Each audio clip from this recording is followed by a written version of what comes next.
Senator from California. Mr. President, I ask that the call be lifted. Without objection, the senator is recognized. And I ask unanimous consent to set aside the pending amendments. Is there objection? Without objection, so ordered. And I call up Amendment 1489, and I ask for its immediate consideration. Clerk will report. The senator from California, Mrs. Boxer, for herself and Mr. Isaacson, proposes an amendment numbered 1489 to amendment numbered 1470. At the end, add the following. Section 9, requiring mortgage disclosure.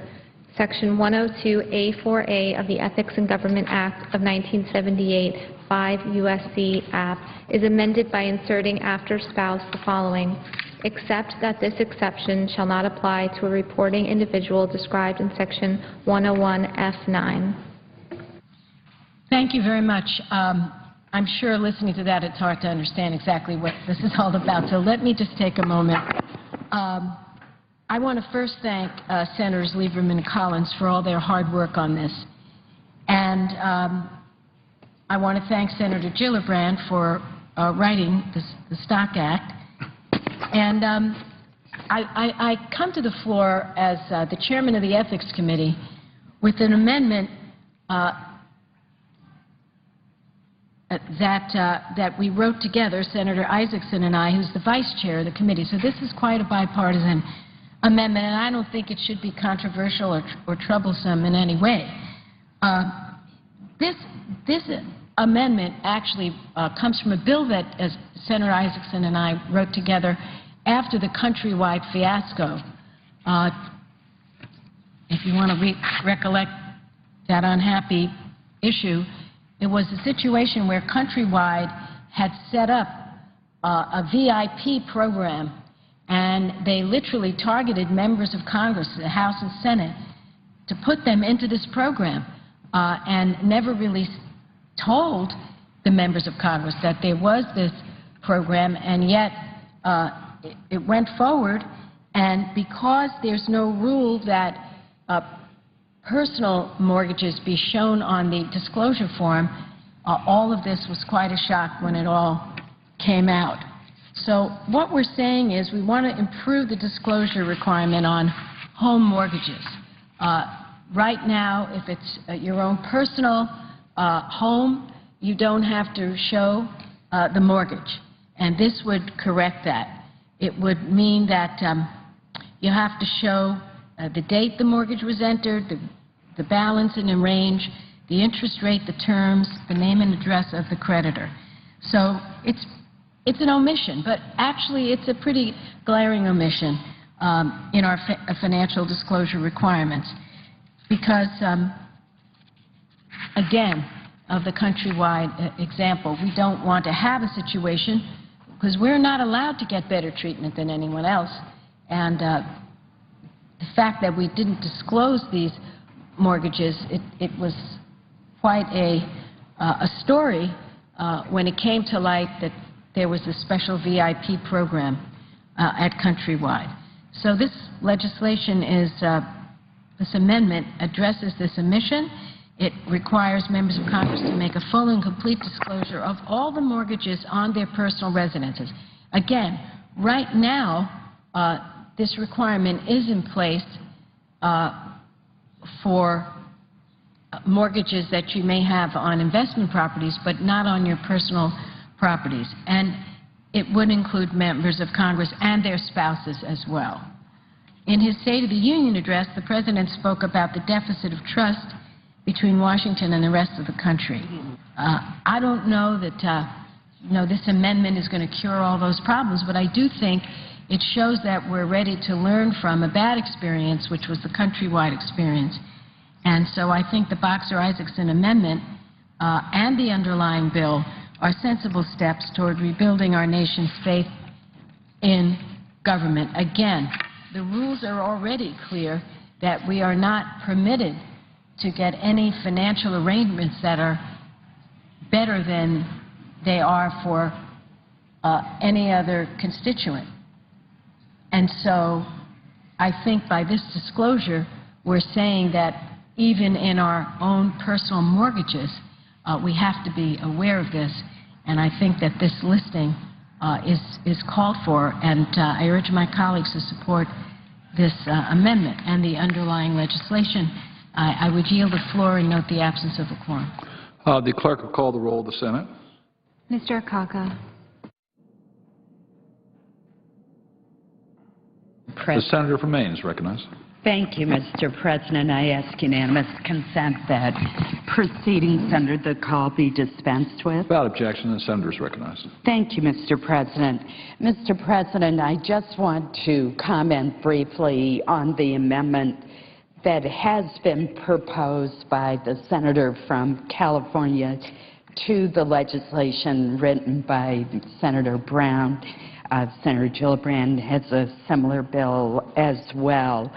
And I want to explain to our colleagues what the state of the current law is, which I think would be helpful.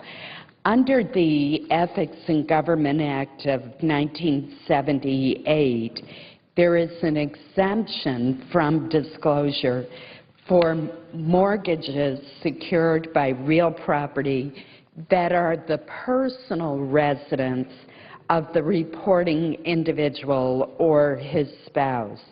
Now, under the liability section of that same report, which we now file annually, liabilities in excess of $10,000 must be reported that are owed by the member, the spouse, or the dependent child to any one creditor during any time during the reporting period. So credit card debts, for example, are reported. Other kinds of loans are reported.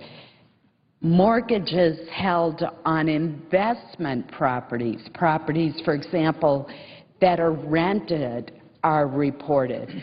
The exemption only goes to the personal residence of the member and or the member's spouse.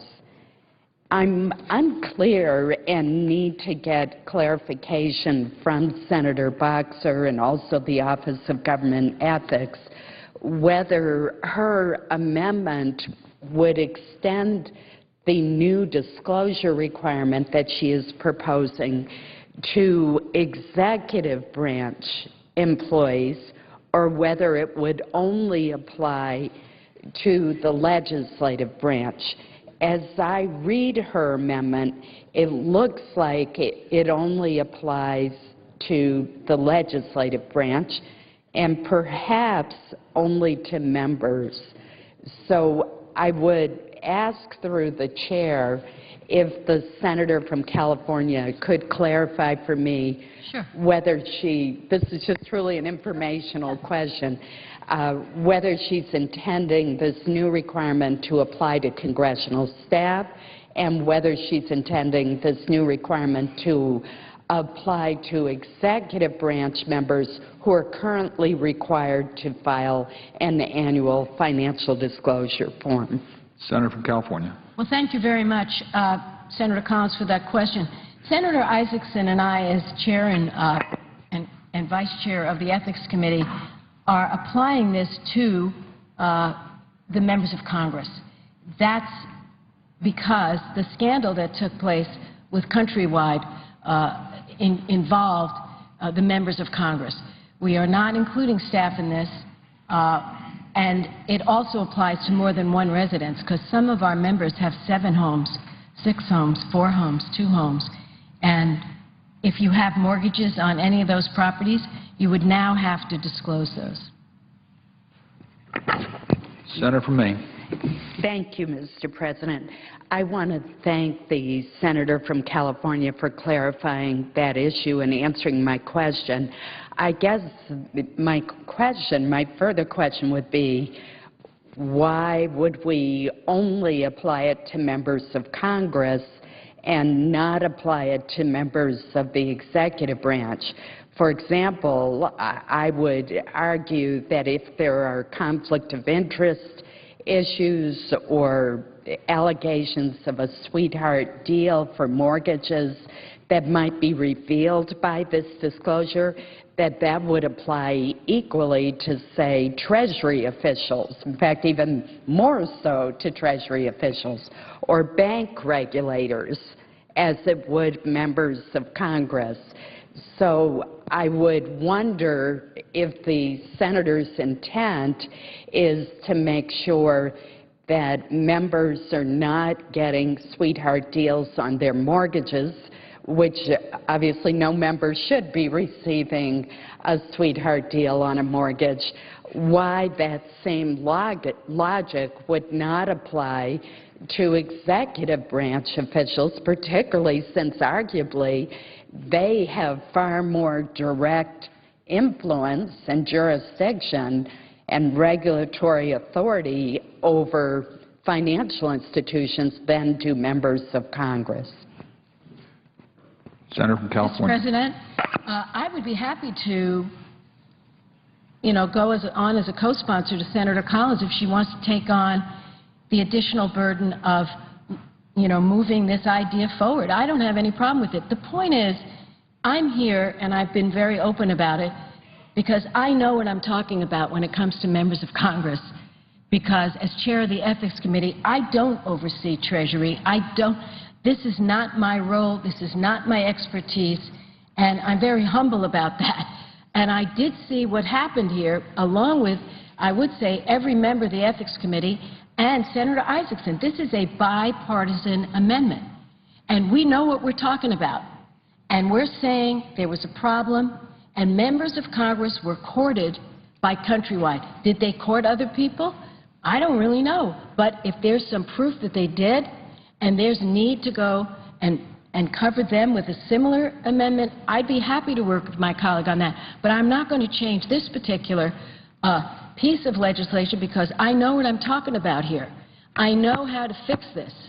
I know that we had made a big mistake, and I feel that it is our job to clean up our own business. And our own business, when it comes to this, is not good. Would I like to look over at at what the Bush administration did or what the Obama administration is doing or what other administrations will do? I'm happy to do that. But I am here to address our house, clean it up, act as, a role model. And I don't have any problem with supporting another piece of legislation. Maybe there's a problem over there. I don't frankly know what their ethics rules are. I know what our ethics rules are, and I know that we have made a glaring omission when members here may have 3, 4, 5, 6, 7 houses. They may have 2, 3, 4, 5, 6 mortgages, and they never have to show them. So let's clean it up. If my friend feels there's need for another amendment, I'm happy to look at it. But Senator Isaacson and I are doing something we've long wanted to do. This is not something we just made up. We've had a bill for a long time doing exactly this, and this is a moment we'd like to get it done. Senator from Maine. Mr. President, I apologize if I cut the senator from California off. Okay. Mr. President, the reason I'm raising this issue, and I realize that the senator from California has not had the misfortune that I've had of being constantly on the floor listening to the debate on this bill. But a major issue that we have been grappling with is parity in the rules. So this issue has not just come up with regard to the senator from California's amendment.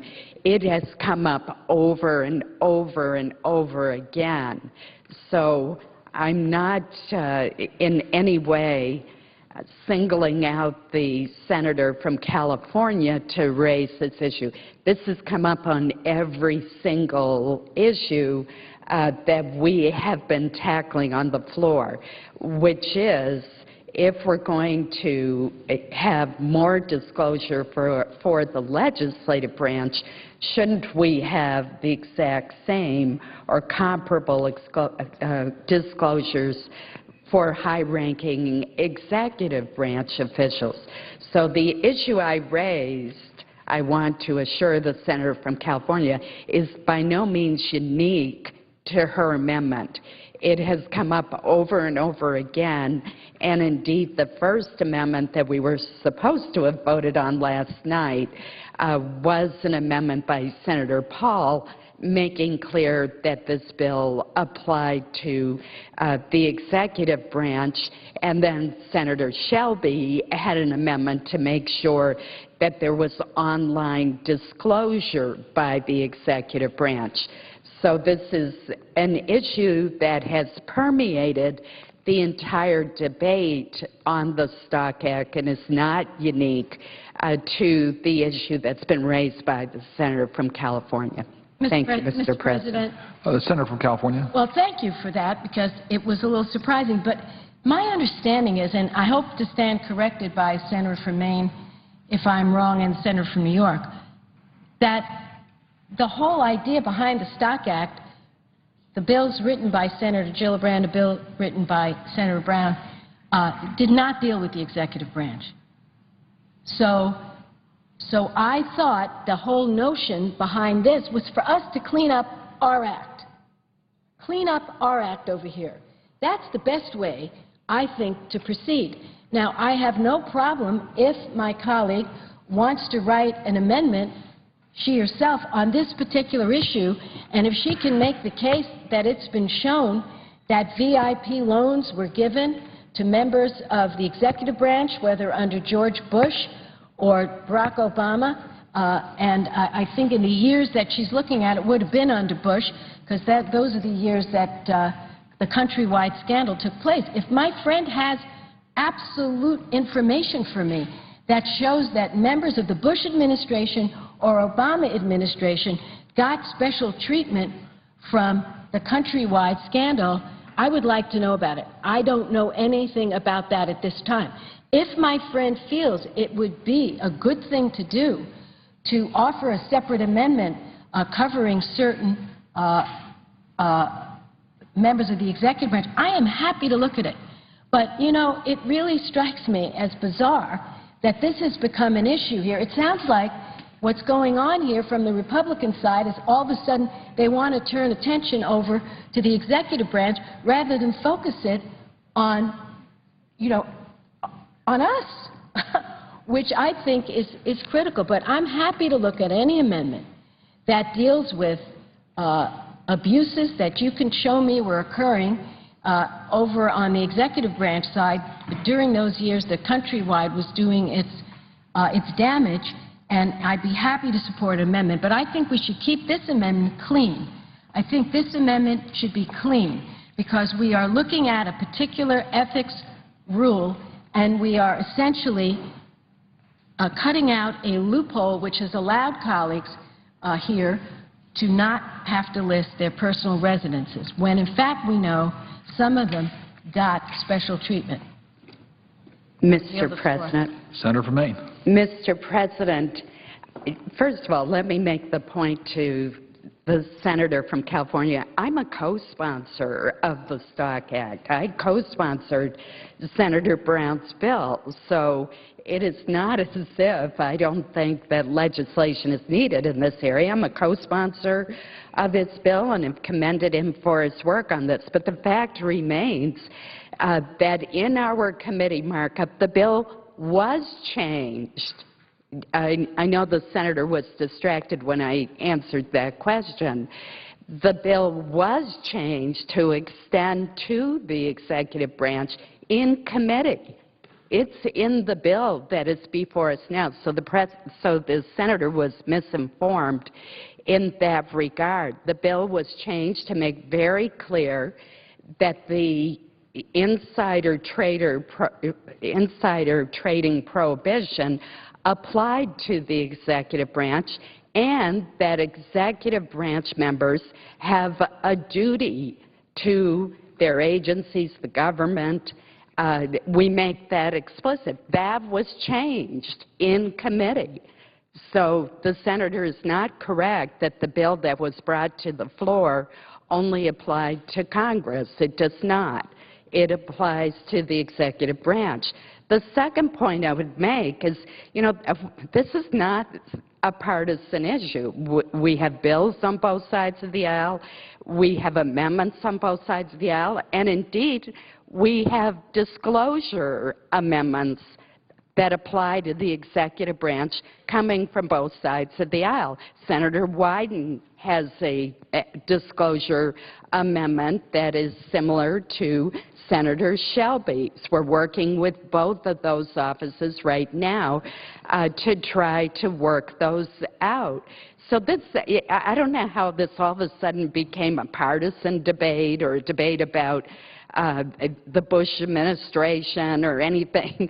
This is a debate about good government and how we can best assure the American people that regardless of whether public officials are in the executive branch or the legislative branch, that they are putting the public's interest ahead of their private interest and that they are not profiting from insider information, non-public information that is not available to the public, which they are using inappropriately, if in fact that is even happening, for personal gain. So I did want to clarify that the bill, as reported from committee, does apply to the executive branch as well as the legislative branch, that what the statement made by the senator was inaccurate in that regard, and that we have amendments on both sides of the aisle that we're working on right now to extend the disclosure requirements, the reporting requirements to the executive branch, and those are amendments coming from both Democrats and Republicans.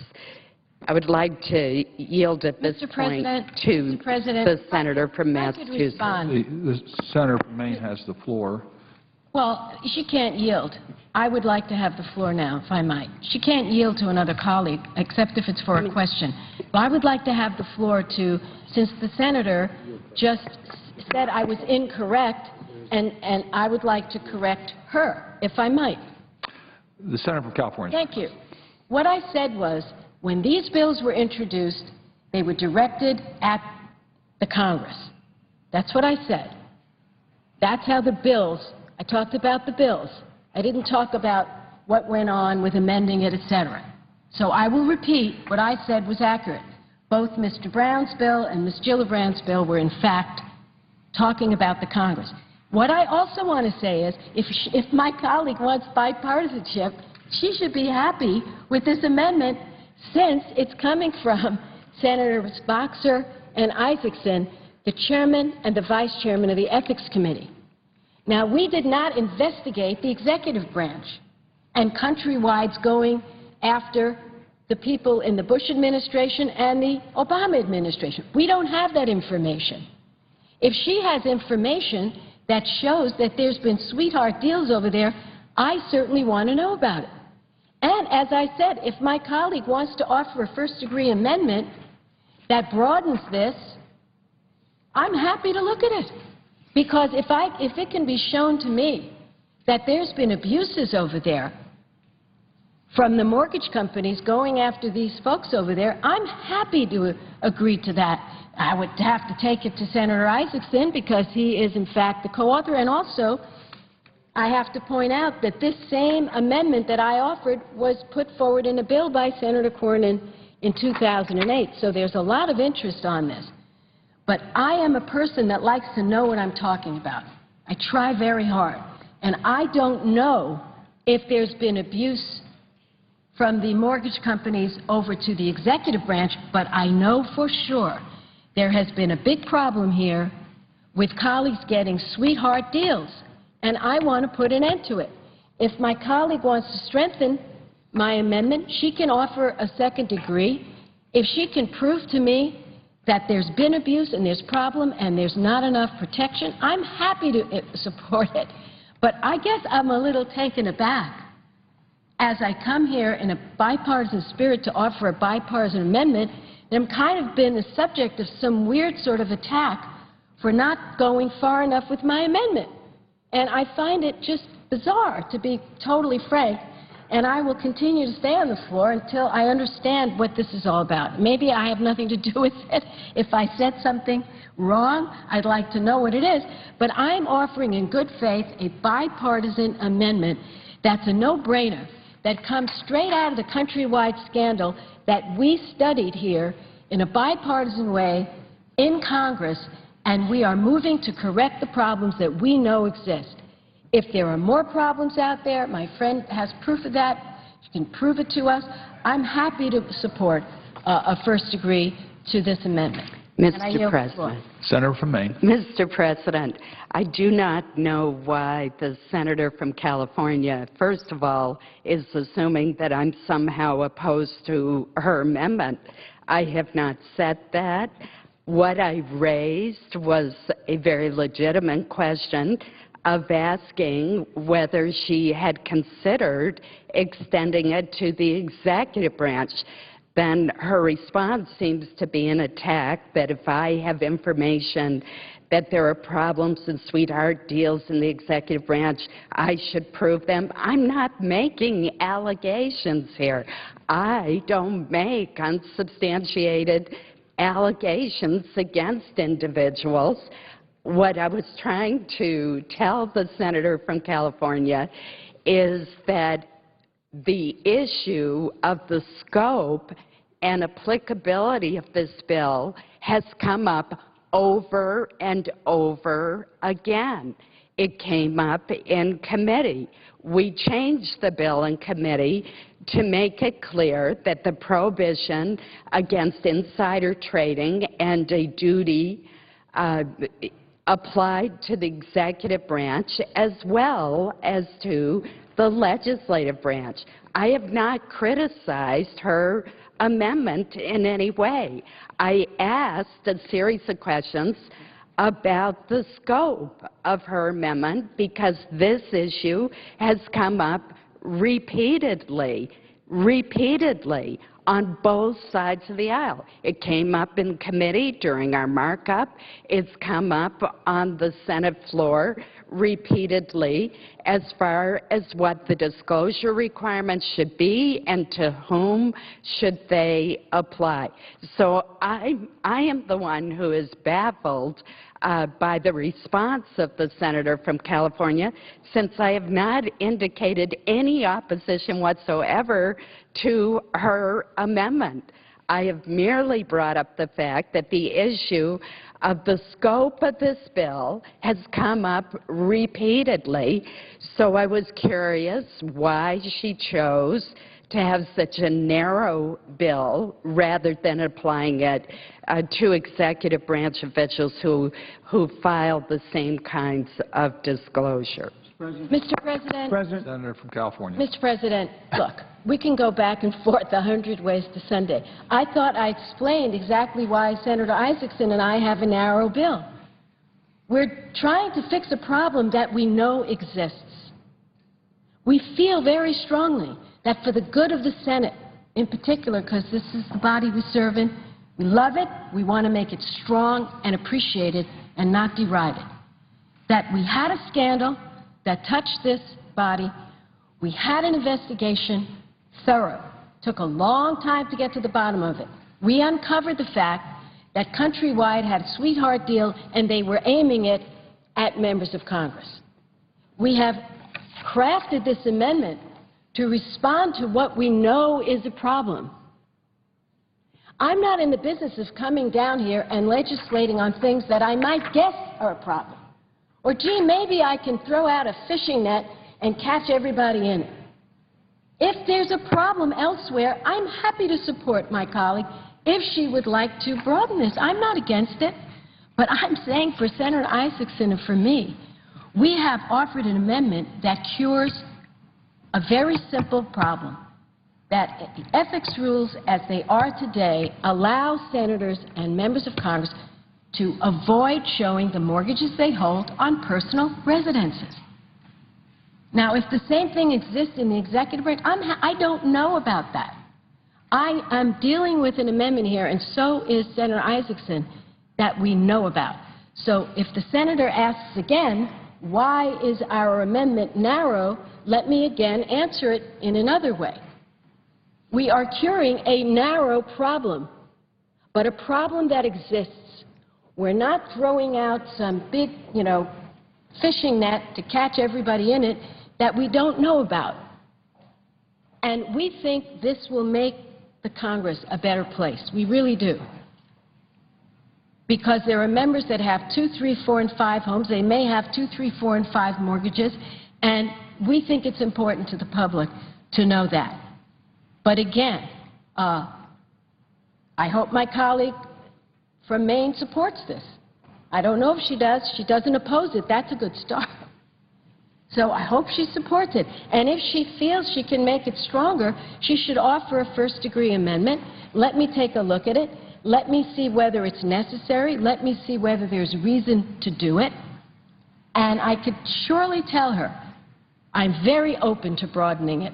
But the reason it is crafted the way it is it's dealing with a problem that we're not guessing exists. We know it exists, where there have been abuses before, and we're trying to cure that problem. And I thank her for her patience, and I yield the floor. Oh, yeah. Mr. President. The senator from Massachusetts is recognized. Thank you, Mr. President. I enjoyed that back and forth very much and appreciate the spirit in which that amendment was offered.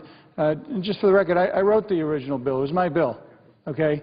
And Senator Gillibrand then filed a bill. We went through the committee process, and the original intent of the bill was to deal with insider trading. And it applied to all federal employees, not just congressional, but also all federal employees.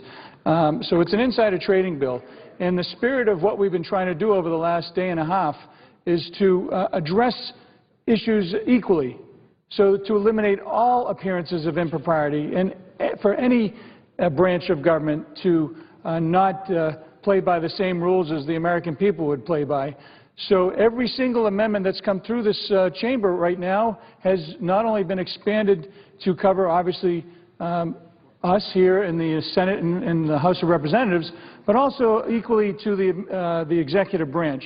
So if this amendment is going to have any chance of passing, I can assure you I will not support it unless it specifically also applies to the executive branch. If she wants to amend it or modify it to include that, then it will have a good chance of passing. If not, then I'll do my best to prohibit it because it needs to be applied to everybody. For us to come and say that we need to come up with proof that somebody's doing something or not doing something, listen, it's no different than what we're trying to do in the insider trading bill.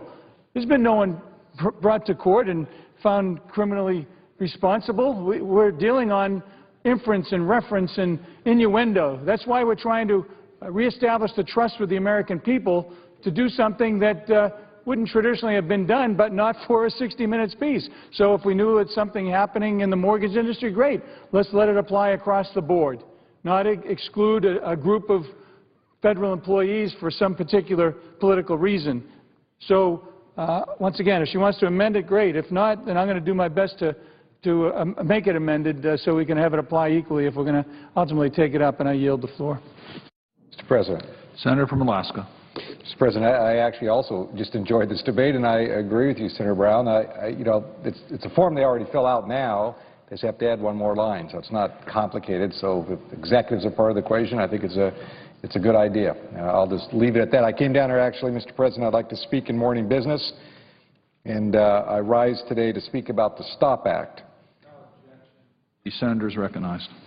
Stop the outrage. The STOP Act is the Stop the Outrageous Pay for Fannie and Freddie Mac Act. The bill Senator Thune and I introduced this morning. Our bill comes in the aftermath of a series of events that began last November, when reports surfaced that the Federal Housing Finance Agency, FHFA, approved nearly $13 million in bonuses for 10 executives at the enterprise that supervises Fannie Mae and Freddie Mac. In response, Senator Thune and I spearheaded a bipartisan letter signed by 58 other senators to the FHFA Acting Director Edward DeMarco and the Treasury Secretary Timothy Geithner. We expressed outrage over these pay levels, and I believe our message was heard. Almost 3 months after our letter was sent, the pressure was clearly on. Government regulators were cutting the pay of the executives they hired to replace the departing heads of Fannie Mae and Freddie Mac. Also in response to our efforts, House Finance Services Committee Chairman Spencer Backus introduced legislation suspending these bonuses and limiting future compensation packages for Fannie and Freddie employees. In November, his committee passed the bill by a vote of 52-4.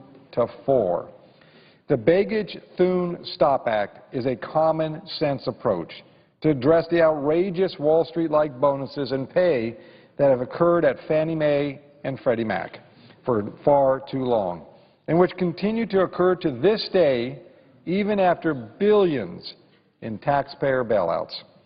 I want to make it clear, this bill will not change the life much for non-executives, the everyday hard-working Americans at Fannie and Freddie. Their pay structure will stay almost as it is today. They are not the target. However, it will change the life for executives like Peter Federico, who earned $2.5 million in 2010 and had a target compensation of $2.6 million in 2011. This at the same time he was gambling that struggling homeowners who would be unable to refinance their high-interest mortgages to record low interest rates. This is unacceptable, unethical, and I know that this body will not tolerate it. Here's how our legislation works. It simply places Fannie Mae and Freddie Mac employees on the same pay scale as financial regulators at the FDIC and at the SEC, a pay scale long established in federal law. The pay scale called the Financial Institutions Reform, Recovery, and Enforcement Act. This is the pay scale that we are basing our legislation on.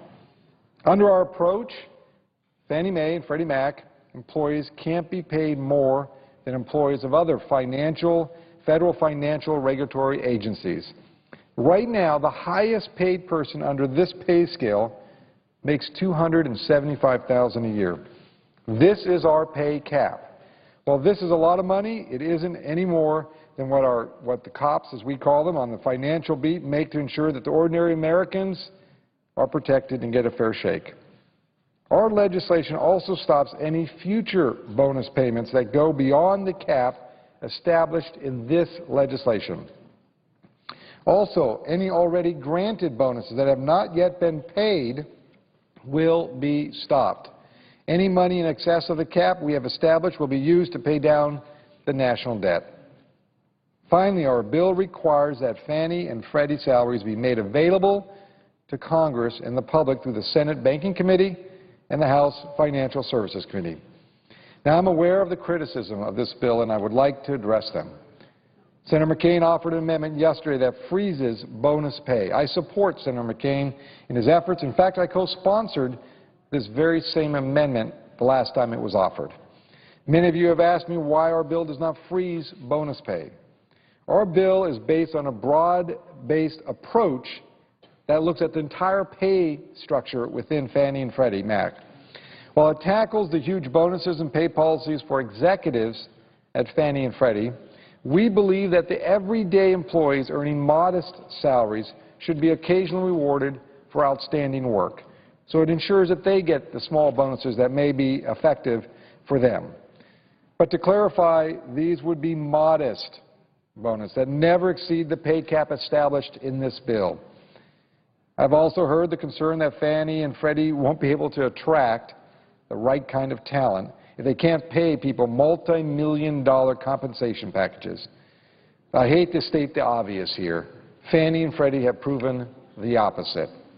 They paid executives outrageous compensation and yet still failed my Alaskans and all Americans. They needed hundreds of billions of dollars to taxpayer bailouts and still ended up in conservatorship. This sends an unsettling message to millions of hardworking people who are struggling to make ends meet. They have taken Alaskans' tax dollars in the form of bailouts, yet when my constituents in Anchorage or Kotzebue or Fairbanks or Juneau needed help to avoid foreclosure or refinance their loans, Fannie and Freddie often turned their backs. Finally, I have this response to people who say Fannie and Freddie executives need to earn millions. Whatever happened to the concept of public service. Or to the notion that it is honorable calling to work on behalf of your friends and your neighbors. There are lots of dedicated, hard-working professionals at Fannie and Freddie who believe in that notion. And they are doing their absolute best to help American families afford their American dream of owning and keeping their homes. The Begich-Thune bill makes sure that this hard work continues and that their bonuses at Fannie and Freddie come to work every day not with visions of dollar signs, but instead with a clear eye on doing what's right for all Americans. Mr. President, I urge all members to support this common-sense bipartisan bill. Senators Tester, McCaskill, Baucus, Blunt, Grassley, Hoeven, Enzi, and Scott Brown, Senator Scott Brown, already have joined Senator Thune and me as original co-sponsors. I want to thank them for their support. Mr. President, I yield the floor. Senator from Montana. Mr. President, I want to thank the Senator for Alaska for his explanation of what's been going on as far as executive comp with FAA. Thank you very much for that. Mr. President, I would ask consent to set aside the pending amendment, call up amendment number 1492. Is there objection? Without objection, so ordered. The clerk will report.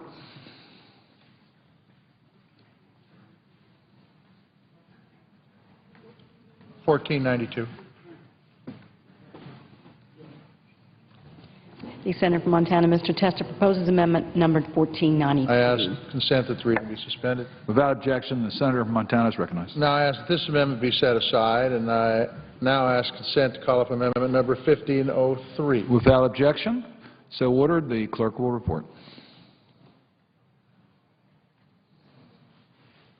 The Senator from Montana, Mr. Tester, proposes amendment number 1503. I ask consent that the reading be suspended. Without objection. And I'll also ask consent that I be recognized to speak on this amendment for up to 5 minutes. The senator is recognized. I am pleased to offer this amendment with Senator Cochran and ask unanimous consent that he be added as a co-sponsor. Without objection. This is a straightforward amendment. It simply requires candidates for the Senate, both challengers and incumbents, to file their quarterly campaign finance reports electronically. Anyone seeking the presidency or a spot in the U.S. House of Representatives is required to submit campaign finance records electronically right now.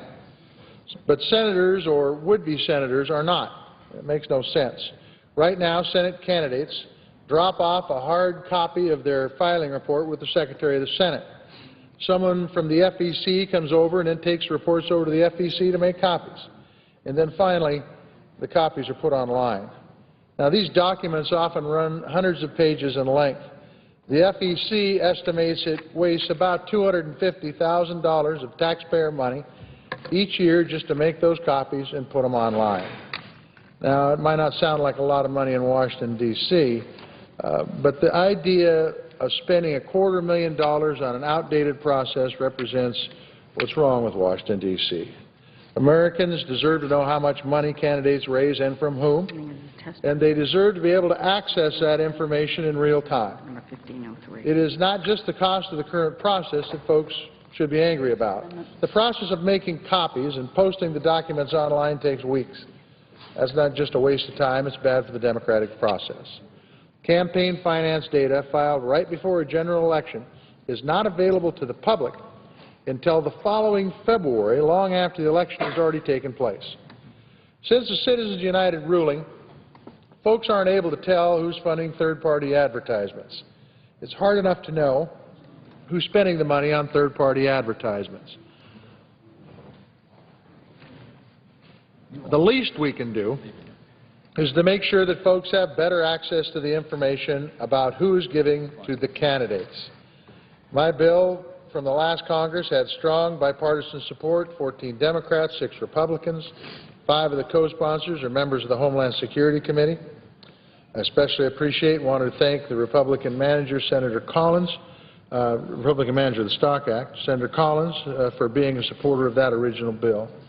Mr. President, we have an opportunity to do something that cuts government spending. It adds more transparency and accountability to the elections process. I would urge all of my colleagues to to support this amendment. With that, I yield the floor. Suggest the absence of a quorum.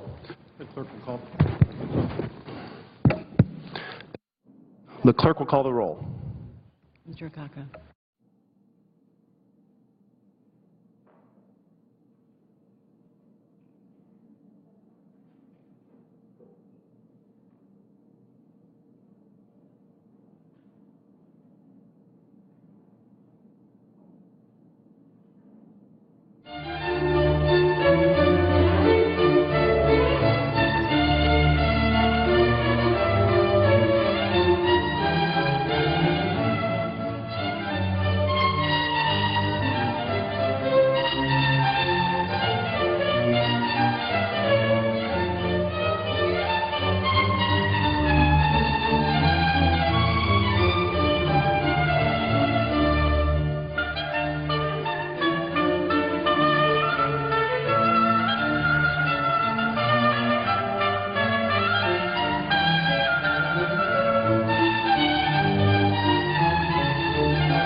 Debate here in the Senate on amendments to the Stock Act continue.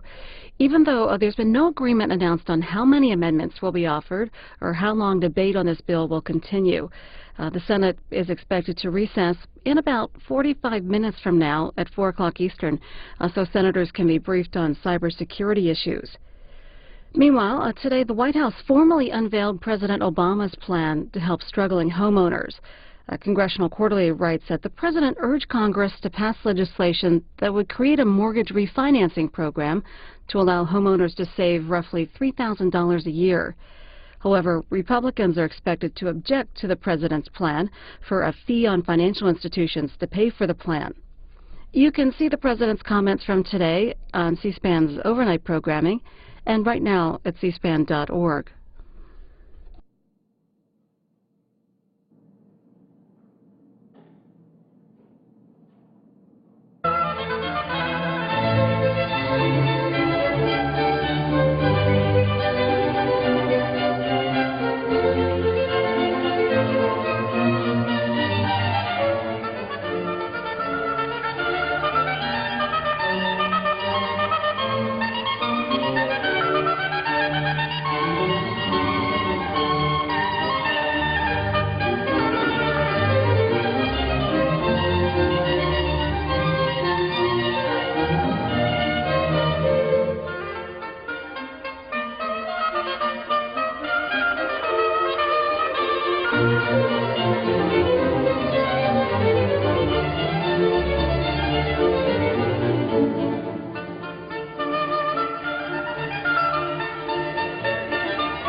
So we're expecting the Senate to recess in about 35 minutes for a cybersecurity briefing, and then they'll be back for more debate on amendments to the Stock Act, which would ban lawmakers and their staff from trading on insider information.